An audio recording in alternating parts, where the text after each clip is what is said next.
समझ लिया। अब तो या वो स्वयं आए या फिर हम सभी को वहां बुला ले। अरे सखी, तुम कैसी बातें कर रही हो? प्यारी श्याम सुंदर, हम सब गोपियों को वहाँ कैसे बुलाएंगे? और क्या हम ब्रज गोपियाँ उनसे मिलने के लिए मधुपुरी जा पाएंगी? तुम्हें लाज नहीं आएगी? और लोग क्या कहेंगे? जरा सोच, अगर किसी ने ऐसी वैसी बात कह दी तो उन पर क्या बीतेगी? इसलिए मैं कहती हूँ कि हम जहाँ हैं वहीं रहकर उनकी प्रतीक्षा करें। मैं और प्रतीक्षा नहीं करती, उनको आना ही होगा। जब तक वो नहीं आएंगे मैं कहीं नहीं जाने की। अरे सखी, इतनी भी अधीर ना हो। देख, विचार कर, या तो किस लिए आती है? उनसे मिलने, और वो नहीं आते। अच्छा चल जरा अपने हृदय पर हाथ रख और सुन, क्या कहता है तेरा हृदय? कृष्ण, कृष्ण, कृष्ण। मैं ना सुनूंगी मन की, मुझे तो साक्षात श्री कृष्ण चाहिए। कृष्ण, हे कृष्ण।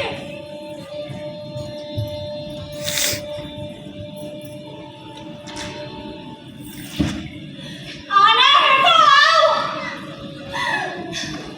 क्यों बिना बात हैरान करते हो? नहीं आते तो मत आओ, मैं भी यही बैठूंगी। वर्ष, 2 वर्ष, जीवन भर यही बैठकर तुम्हारी मान चलूंगी।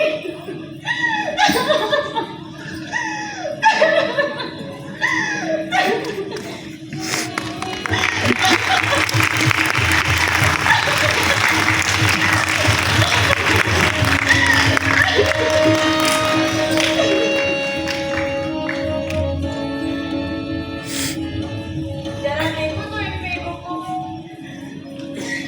जो प्रतिदिन संध्या को यमुना के ऊपर आकर ठहर जाते हैं, पर बरसते कहाँ हैं? फिर मधुपुरी की तरफ चल देते हैं, वह ऐसी या प्यासी खड़ी रहती है। हम प्रतिदिन संध्या सांझ गए उनकी बाट जोती हैं, क्या ये उनको पता है? ये यहाँ बैठी उनको उल्हाना दिए जाती है। क्या पता उनका हृदय भी हमसे मिलने को करता हो, परंतु आने में असमर्थ हो। देख, अब तो खुद को और व्यतीत मत कर। जैसी आती है वैसी ही आती रहे। वो आएंगे ना? सच कहो, वो आएंगे ना?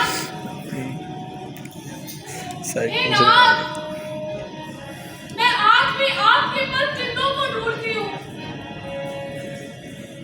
जब आप गायों को चराने ब्रज से निकलते, तब हम आपके चरणों को देखते कि आपके नंगे पांव और कोई पादुका भी नहीं। परंतु आप इससे विमुख होकर गायों के पीछे दौड़े चले जाते, और वो दिन का पहर हमारे लिए भारी हो जाता। जब आप वन से गायों को चराकर पुनः वापस लौटते, तब हम देखते कि आपके चेहरे पर नीले नीले अलके लटक रही हैं, और गायों के खुरों से आई धूल से आपके चेहरे की आभा और भी कांतिमय होती है। हे नाथ, आप दुखों को हरने वाले शरणागत हैं। आप अपने चरणों को हमारे वक्ष स्तर पर रख हमारे हृदय व्यथा को शांत कर दें, जिससे ये विरह की अग्नि शीतल हो। वो आएंगे, क्यों नहीं आएंगे? जब तुम रात दिन उनका स्मरण करती हो तो क्यों नहीं आएंगे? जहाँ चाहा वहाँ रहा। पता नहीं मुझे क्या हो जाता है। स्वयं ही रुष्ट हो जाती हूँ और स्वयं ही खुद को मना भी लेती हूँ। क्या करूँ, मन अधीर जो हो जाता है। समझती है ना, मेरे मन में उनके प्रति कितना स्नेह है ये भी तो जानती है। जैसे शरद ऋतु के निर्मल जलाशय में विकसित कमल पुष्प की शोभा, वैसे ही उनके नेत्र कमल जिन्होंने हमारे चित्त को चुरा लिया है। हे रतिराज, तुम्हारे बिना तो हम बेमोल की दासी हैं। तुमने अनेक बार हमारी रक्षा की है, आंधी से, पानी से, अनेक संकटों से। और ये क्यों भूलते हो, जब सरकंडों के जंगल दावानल ने हमें घेर लिया था, तब आपने अग्नि को अपने मुख से निगल लिया और हम सबके प्राण बचाए थे। आज हम जीवित हैं, पर एक तरफ एक प्यास और अंत में आस लिए जीती है। सच कहे, हम जीवित जरूर हैं, पर मृत्यु समान जीवित।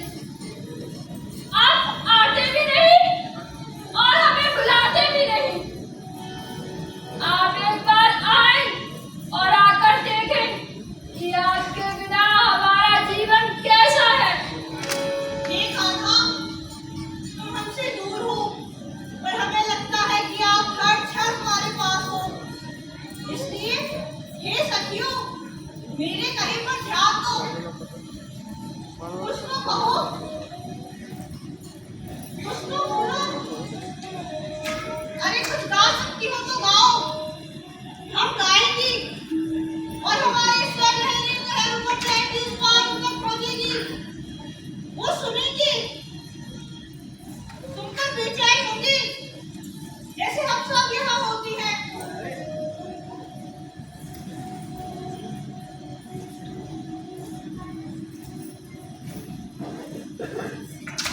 तुम सब तो चुप हो गई, एकदम मौन।